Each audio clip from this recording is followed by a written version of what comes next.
السلام علیکم لسنرز، آج ہم شروع کرنے جا رہے ہیں Imran series double white episode part 2۔ چلیے شروع کرتے ہیں۔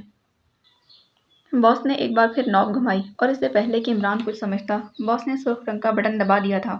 پھر عمران کی آنکھیں غصے کی شدت سے پھیل گئیں جب اس نے تنویر اور کیپٹن شکیل کی مجسم شعلہ بنے دیکھا تھا۔ باس شیطانی کہہ کے لگا رہا تھا، جیسے ان کی بے بسی پر ہنس رہا ہو۔ کیپٹن شکیل اور تنویر فرش پر لیٹ گئے تھے، ہال میں بے بسی سی ناچ رہی تھی۔ اب عمران کا پیمانہ صبر لبریز ہو گیا تھا۔ اب وہ تھوڑی سی بھی دیر کرتا تو یقیناً وہ دونوں ختم ہو جاتے، اور پھر اس نے پھرتی سے جیب سے ریوالور نکالا اور باس کی کنپٹی سے لگا دیا تھا۔ ان کی آگ بجھا دو ورنہ گولی مار دوں گا، عمران نے کرخ لہجے میں کہا تو باس حیرت سے چل پڑا۔ عمران کی آواز شاید ہال میں بھی گونجی تھی کیونکہ اس نے کیپٹن شکیل اور تنویر دونوں کو چونکتے دیکھا تھا۔ جلدی کرو ورنہ گولی مار دوں گا، عمران نے انتہائی کرخ لہجے میں کہا۔ اس کا لہجہ اتنا بھیانک کہ باس نے گھبرا کر ایک بٹن دبا دیا اور ہال میں ایک زرد رنگ کی گیس چکراتی ہوئی نظر آئی تھی۔ پھر دونوں کی آنکھ بجھ گئی تھی۔ کیپٹن شکیل اور تنویر نکاہت سے فرش پر پڑے ہوئے تھے۔ ان کے کپڑے اور جسم جھلسا ہوا تھا۔ ان کو فوراً ٹھیک کرو، عمران نے اسی لہجے میں کہا۔ مگر تم، باس نے کچھ کہنا چاہا۔ جلدی کرو، عمران نے غراتے ہوئے کہا اور ریوالور کا دباؤ بڑھا دیا تھا۔ یہ ٹھیک نہیں ہو سکتے، باس نے کہا جو اب قدرے سنبھل چکا تھا۔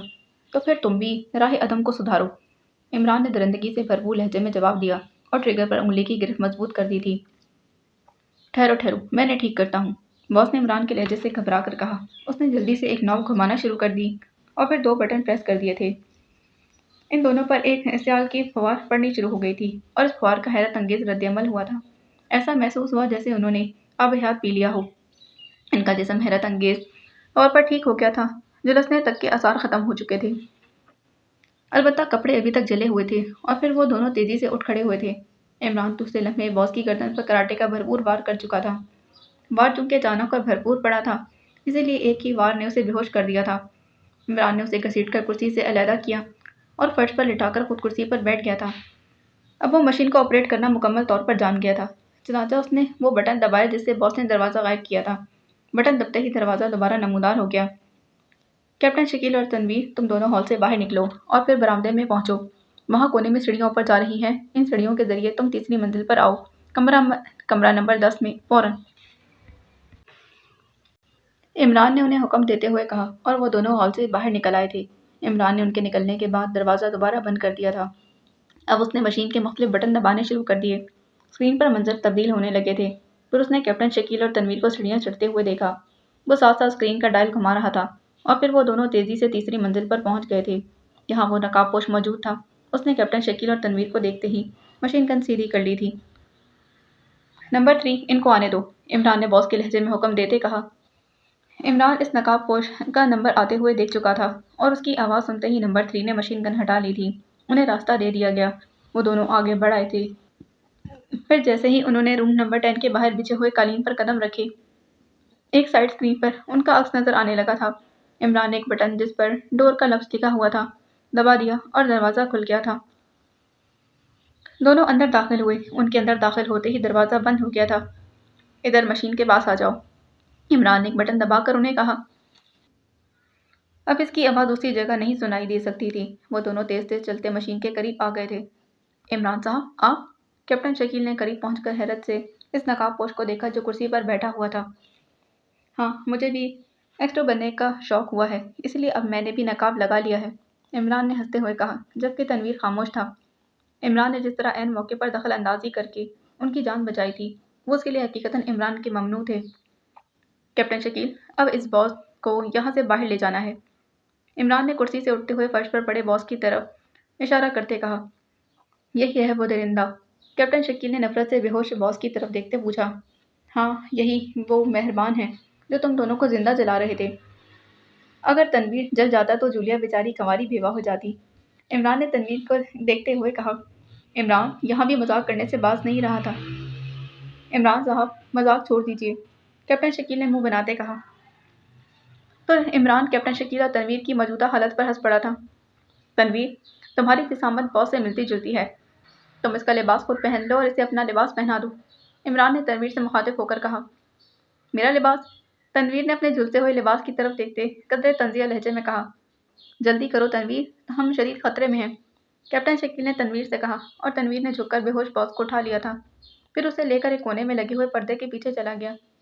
آپ یہاں کیسے پہنچے؟ کیپٹن شکیل نے عمران سے پوچھا، اور اسے عمران کے یہاں پہنچنے پر حیرت ہو رہی تھی۔ یہ سب تمہاری جولیا کی مہربانی ہے، ورنہ آج تم دونوں کا انتقال کا دن تھا، عمران نے مسکراتے ہوئے کہا، اور کیپٹن شکیل مسکرا کر خاموش ہو گیا تھا، کیونکہ یہ تفصیل پوچھنے کا وقت نہیں تھا۔ چند لمحوں بعد تنویر باس کا لباس اور اس کا نقاب باندھے پردے سے باہر آ گیا تھا۔ ویری گڈ، اب کیپٹن شکیل تم ایسا کرو کہ باس کو اٹھا کر باہر لے آؤ، عمران نے کیپٹن شکیل سے کہا۔ چنانچہ اس نے آگے بڑھ کر باس کو اٹھا کر پردے سے باہر ڈالا تھا۔ وہ ایک غیر ملکی تھا۔ عمران نے اس کے چہرے کو بغور دیکھا اور پھر وہ سمجھ گیا کہ وہ میک اپ میں ہے۔ عمران نے آگے بڑھ کر کمرے میں موجود الماری کھولی تو اس کی آنکھیں چمک اٹھی تھیں۔ الماری میں نقاب موجود تھے۔ اس نے ایک نقاب نکال کر تنویر کی طرف بڑھا دیا۔ تنویر، نقاب اس کے چہرے پر چڑھا دو، عمران نے نقاب تنویر کی طرف اچھالتے ہوئے کہا تھا، تو تنویر نے باس کے چہرے پر وہ نقاب چڑھا دیا۔ اب اس کے لباس کا مسئلہ ہے، عمران نے پرتشویش نظروں سے جلتے ہوئے لباس کی طرف دیکھتے کہا، اور پھر اس نے ادھر ادھر نگاہیں دوڑائیں، لیکن وہاں کوئی اور الماری نہیں تھی۔ کیا پردے کے پیچھے کوئی الماری ہے؟ عمران نے خیال کے تحت پوچھا۔ ہاں ہے، کیپٹن شکیل نے جواب دیا۔ وہاں دیکھو، شاید کوئی لباس مل جائے، عمران نے کہا۔ تو کیپٹن شکیل نے وہاں جا کر دیکھا تو وہاں مختلف لباس مل گئے تھے۔ کیپٹن شکیل نے ایک سوٹ اٹھایا اور باہر لے آیا تھا۔ اسے پہنا دو، عمران نے کہا، تو کیپٹن شکیل نے اسے جلے ہوئے لباس کے اوپر ہی وہ سوٹ بے ہوش باس کو پہنا دیا تھا۔ تنویر، تم اپنا نقاب اتار کر مجھے دو اور یہ نقاب پہن لو، عمران نے اپنا نقاب اتار کر تنویر کو دیتے کہا۔ پھر انہوں نے نقاب آپس میں تبدیل کر لیے تھے۔ کیپٹن شکیل، تم بھی لباس تبدیل کر لو، عمران نے کیپٹن شکیل کی طرف دیکھتے کہا، تو کیپٹن شکیل پردے کی طرف بڑھنے لگا۔ اچھا ٹھہرو، ایک اور ترکیب کرتے ہیں، عمران نے ایک خیال کے تحت اسے روکتے کہا، تو وہ رک گیا تھا۔ میں نمبر 3 کو بلاتا ہوں، تم اسے بے ہوش کر لینا، عمران نے کہا، اور پھر اس نے کرسی پر بیٹھ کر مشین کو دوبارہ آپریٹ کرنا شروع کر دیا تھا۔ مختلف بٹن دبانے کے بعد اسکرین پر نقاب پوش نمبر 3 کو لے آنے کا حکم ملا۔ اس نے آواز والا بٹن پریس کر دیا تھا۔ نمبر 3، روم نمبر 10 میں فوراً آؤ، عمران نے باس کے لہجے میں نمبر 3 کو حکم دیا، اور نمبر 3 آواز سن کر مڑا۔ پھر چند لمحوں کے بعد وہ دروازے کے سامنے موجود تھا۔ عمران نے دروازہ کھولا اور نمبر 3 اندر آ گیا تھا۔ اس کے اندر آتے ہی کیپٹن شکیل، جو دروازے کے قریب کھڑا تھا، نے اس کے سر پر ریوالور کا دستہ پوری قوت سے مار دیا، اور نمبر 3 کٹے ہوئے شہتیر کی مانند فرش پر گر پڑا تھا۔ اس کے لیے ایک ہی وار کافی ثابت ہوا تھا۔ اس کا لباس تم پہن لو، عمران نے کیپٹن شکیل سے کہا، تو کیپٹن شکیل اسے اٹھا کر پردے کے پیچھے لے گیا تھا۔ چند لمحوں بعد وہ نمبر 3 کا لباس پہنے باہر نکل آیا تھا۔ اس نے نقاب بھی لگا رکھا تھا۔ اب تم باس کو اٹھاؤ اور کوٹھی سے باہر نکل جاؤ، کمپاؤنڈ میں ایک کار موجود ہے، اسے دانش منزل پہنچا دو، دیکھو احتیاط سے جانا، عمران نے کیپٹن شکیل سے مخاطب ہو کر کہا۔ تو اس نے اسباب میں سر ہلا دیا، اور پھر اس نے جھک کر بے ہوش باس کو کندھے پر لاد دیا تھا۔ عمران نے دروازہ کھولنے والا بٹن دبایا، اور وہ دونوں باس کو لیے باہر نکل گئے تھے۔ عمران نے دروازہ بند کر کے مشین پر انہیں دیکھنا شروع کر دیا تھا۔ وہ کوئی رسک نہیں لینا چاہتا تھا۔ منظر پر منظر تبدیل ہوتا چلا گیا، اور پھر یہ دیکھ کر اسے اطمینان ہوا کہ وہ دونوں بغیر کسی مداخلت کے کار کے ذریعے کوٹھی سے باہر نکل گئے۔ عمران نے مشین بند کر دی۔ اب وہ قدرے مطمئن تھا، ایک بڑا مسئلہ حل ہو چکا تھا۔ اس گروپ کا سربراہ قبضے میں آ چکا تھا، اسے تمام معلومات حاصل کی جا سکتی تھیں۔ چنانچہ اب اس نے خود بھی وہاں سے نکلنے کا پروگرام بنا لیا تھا۔ اچانک مشین سے سیٹی کی آواز نکلنے لگی تھی، اور ایک ٹائل پر 6 کا ہندسہ تیزی سے جلنے بجھنے لگا۔ عمران ایک لمحہ بغور مشین کو دیکھتا رہا، پھر اس نے اسی ڈائل کے نیچے لگا ہوا 6 نمبر پریس کر دیا تھا۔ سیٹی کی آواز آنا بند ہو گئی تھی۔ Hello hello, white scorpion, over, ایک آواز مشین سے نکلنے لگی تھی۔ عمران سمجھ گیا کہ یہاں ٹرانسمیٹر فٹ ہے۔ Yes, white scorpion speaking, over, Imran نے باس کے لہجے میں جواب دیا۔ نمبر 6 اسپیکنگ، باس، اوور، دوسری طرف سے آواز سنائی دی تھی۔ یس نمبر 6، رپورٹ دو، اوور، عمران نے سخت لہجے میں کہا۔ باس، غضب ہو گیا، وائٹ لائن والے تصویر لے جانے میں کامیاب ہو گئے ہیں، اوور، نمبر 6 نے رپورٹ دیتے ہوئے کہا۔ تصویر اور وائٹ لائن کا سن کر عمران بری طرح چونک پڑا تھا۔ تفصیل بتاؤ، اوور، عمران نے کرخ لہجے میں پوچھا۔ باس، پوائنٹ نمبر 4 پر جہاں ہمارے ماہرین اس تصویر کا جائزہ لے رہے تھے، وائٹ لائن نے اچانک ریڈ کر دیا اور وہاں سے وہ تصویر لے جانے میں کامیاب ہو گئے، اوور، نمبر 6 کی آواز میں گھبراہٹ تھی، جیسے وہ باس کے غصے سے خوفزدہ ہو۔ عمران ایک لمحے کے لیے خاموش ہو گیا۔ اب وہ کیا جواب دے، لیکن پھر اس نے انتہائی سخت لہجے میں کہا، اور تم منہ دیکھتے رہے، اوور۔ عمران نے سخت لہجے میں کہا، باس، ان کا ریٹ اتنا اچانک اور بھرپور تھا کہ کوئی سنبھل ہی نہ سکا۔ ہم نے مقابلہ کیا مگر ہمارے سب آدمی ختم ہو گئے، اوور۔ نمبر 6 کی خوف سے بھرپور آواز سنائی دی۔ ان کا تعاقب کیا گیا ہے، اوور۔ عمران نے ایک خیال کے تحت پوچھا۔ یس باس، نمبر 3 ان کے تعاقب میں ہے، اوور۔ نمبر 6 نے جواب دیا۔ اوکے، تم وہیں رہو اور اگر کوئی مزید معلومات ملتی ہے تو مجھے فوراً رپورٹ دینا، اوور اینڈ آل۔ عمران نے اسے حکم دیا اور پھر بٹن آف کر دیا تھا۔ اب وہ حیران تھا کہ وائٹ لائن گروپ کون ہے۔ اس کا مطلب کہ تصویر کے لیے 2 گروپ کام کر رہے ہیں، وائٹ لائن اور وائٹ اسکارپین۔ یہ ایک نیا انکشاف تھا۔ اب پوائنٹ نمبر 4 کہاں ہے، یہ اسے معلوم نہیں تھا، اور وائٹ لائن کا ہیڈ کوارٹر کہاں ہے، اس کا بھی اسے علم نہیں تھا۔ اس نے سوچا کہ فوراً وہاں سے نکل کر دانش منزل جائے اور باس سے تمام تفصیلات معلوم کرے، کیونکہ اسے یقیناً علم ہوگا۔ چنانچہ اس نے نقاب ٹھیک کیا اور پھر دروازہ کھول کر وہ باہر نکلنے ہی لگا تھا کہ اسے ایک خیال آ گیا۔ وہ واپس اندر آ گیا تھا۔ اس نے تمام کمرے کی الماریوں کی تلاشی لی اور پھر اسے ایک الماری سے مطلوبہ چیز مل گئی تھی۔ یہ طاقتور ٹائم بم ہے۔ اس نے 2 بم اٹھائے اور پھر ان پر آدھے گھنٹے کا ٹائم سیٹ کر کے ان دونوں بموں کو مشین کے اندر ایک خالی کونے میں رکھ دیا تھا۔ اب وہ مطمئن تھا۔ اس نے دروازہ کھولا، باہر نکل آیا۔ سیڑھیاں اترتا ہوا وہ کوٹھی کے لان میں پہنچا۔ اسے یوں نیچے آتا دیکھ کر گیٹ پر موجود چوکیدار بوکھلائے ہوئے انداز میں اس کی طرف بھاگ پڑا تھا۔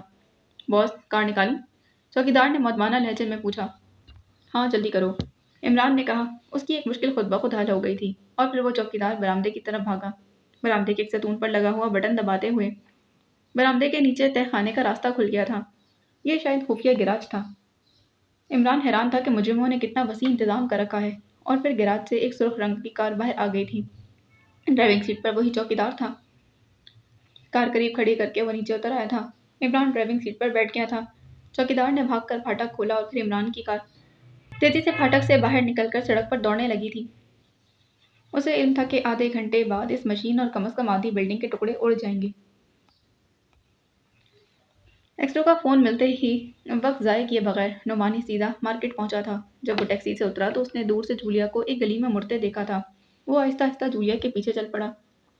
ریڈی میڈ میک اپ سے اس کی صورت میں کافی تبدیلی آ گئی تھی۔ گلی میں مڑ کر جب وہ بلڈنگ کی پچھلی سڑک پر پہنچا تو اس نے جولیا کو ایک دروازے میں داخل ہوتے دیکھا تھا۔ دروازے کے سامنے ایک کار کھڑی تھی۔ نعمانی حیران تھا کہ جولیا اس دروازے میں کیوں داخل ہو گئی ہے۔ وہ آگے بڑھا اور پھر جب وہ قریب پہنچا تو اس نے ایک آدمی کو تیزی سے باہر نکلتے دیکھا تو وہ پھرتی سے کھمبے کی آڑ میں ہو گیا تھا۔ اس آدمی کے نکلنے کے بعد دروازہ دوبارہ بند ہو گیا، جس کا مطلب تھا کہ جولیا اندر رہ گئی ہے۔ وہ آدمی جو دروازے سے باہر نکلا تھا شاید بہت تیزی میں تھا۔